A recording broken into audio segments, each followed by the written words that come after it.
Hey everybody, Anthony 4B4 Diesel, another quick conclusion video. Everybody loves a happy ending to a good story. This is a brand new engine.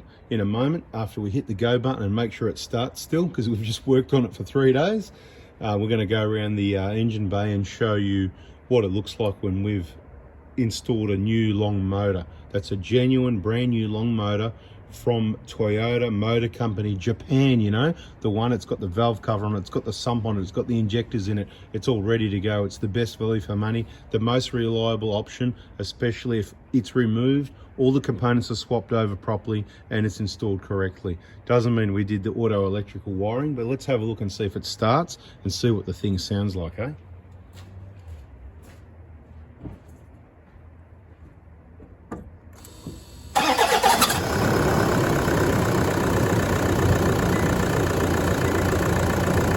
Bit of a squeaky starter motor, I'm thinking.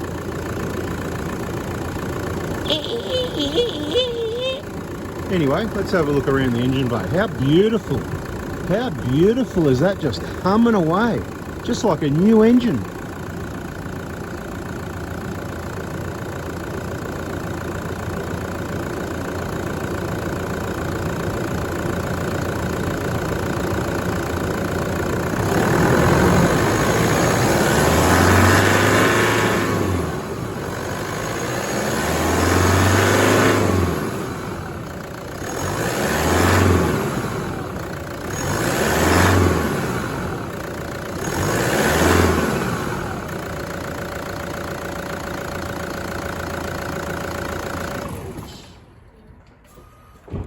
Beautiful. Let's have a look around. Now, that's not the first time we started the car.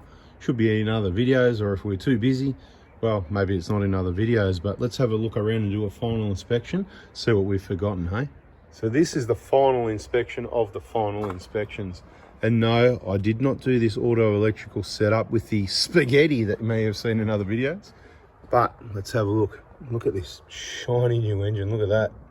Beautiful. What we're checking for is oil leaks, which there isn't going to be. We're checking for, excuse me, anything that hasn't been put back together. So if everyone can back me up here and just have a look at everything, besides electrical components tucked down away there. And, you know, look, we can't remember exactly how all these wires might have been zip tied. That's pretty much how they were, taped onto the airbox. I hope there's a few people having a bit of a laugh, because it is kind of funny. It is funny, but it isn't funny, if you know what I mean. Makes sense, doesn't it? Yeah, it's funny, but it's not funny, isn't it? Anyway, right, having a look around. Looks like we've got a little bit more cleaning up to do, that bit of coolant there.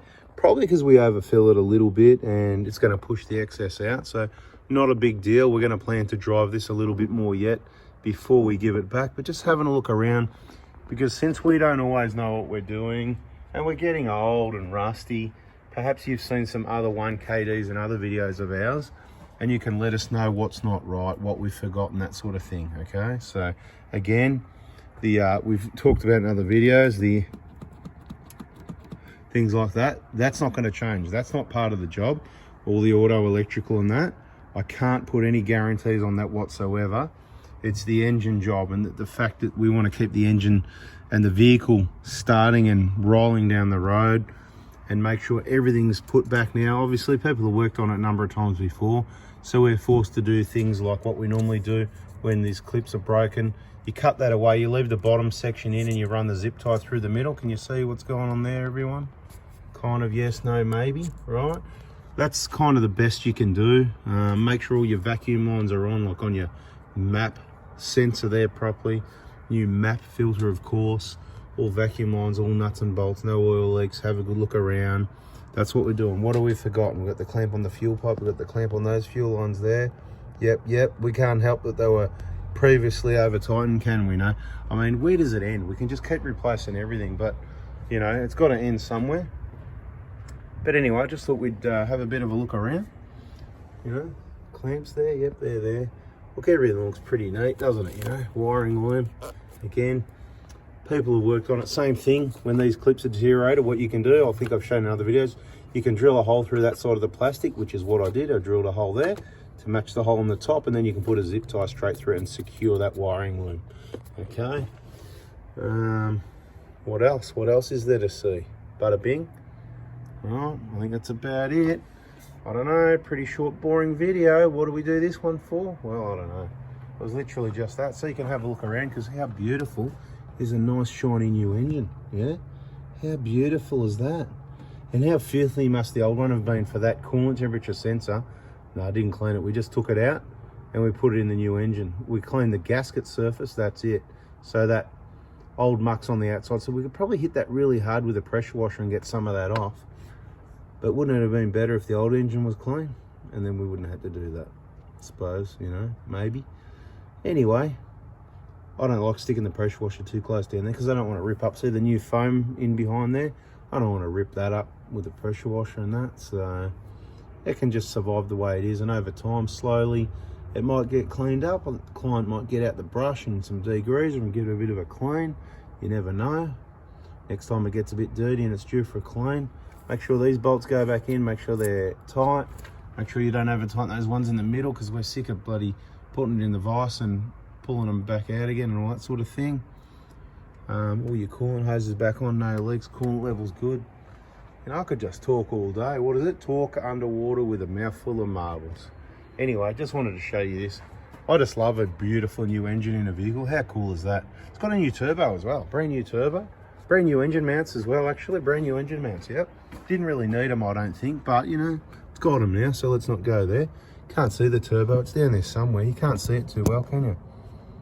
I don't know, something like that. And why did this one get a new engine? Well, there was none of that stuff in there, right? It was all gone. And that thing, the old one, 125 degrees. You reckon that might have an effect on the pistons? You reckon they might get a bit hot? Anyway, shortly afterwards, 1,000 Ks, between 1 and 2,000 Ks later, bye-bye Sally at about 270,000 Ks, something like that, 270, 280, I can't remember. Anyway, I'm just talking now just for the hell of it, so let's wrap this one up. This job's done, and there's actually somebody else is inquiring about engine replacement. Hopefully this thing doesn't get too popular, because we'll be just flat out changing engines every day, all week, every week.